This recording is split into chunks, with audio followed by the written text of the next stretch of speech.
set his own home on fire and left behind a rambling suicide note denouncing the IRS and corporate bailouts. In addition to the dead IRS employee, at least 13 people were wounded. 2 are in critical condition.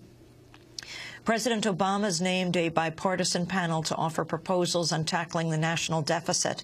The 18-member commission will be led by former Republican Senator Alan Simpson of Wyoming and former Clinton White House Chief of Staff Erskine Bowles. Alan Simpson and Erskine Bowles are taking on the impossible. They're going to try to restore reason to the fiscal debate and come up with answers as co-chairs of the new National Commission on Fiscal Responsibility and Reform.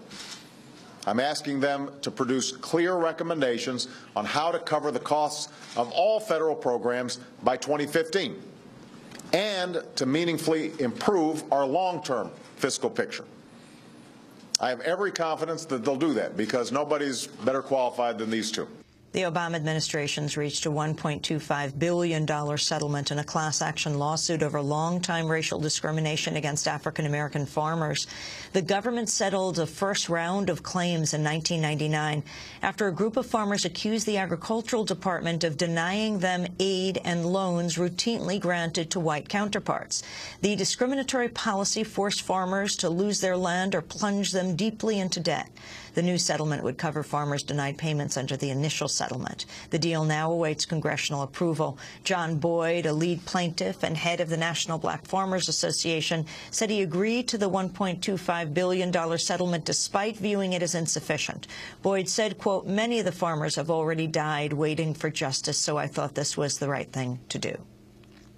In Mexico, an activist widely believed to be falsely accused of the murder of American journalist Brad Will has been freed after over 18 months in prison. Brad Will was shot and killed on October 27, 2006, while covering the popular uprising in the Mexican province of Oaxaca. His own camera captured the shooting, with armed men firing into the crowd from a distance. Will's family and friends had long criticized the Mexican government for charging the activist Juan Manuel Martinez Moreno instead of state-backed agents. On Thursday, Will's family welcomed Moreno's release, calling him an innocent man. The case remains unsolved. And former New York City Police Commissioner Bernard Kerik has been sentenced to 4 years in prison. Kerik pleaded guilty in November to lying to the White House when he was nominated to head the Department of Homeland Security. He also admitted to tax evasion and receiving renovations from a construction firm linked to organized crime. Kerik will remain under house arrest until he begins his sentence in May. And those are some of the headlines. This is Democracy Now!, democracynow.org, The War and Peace Report.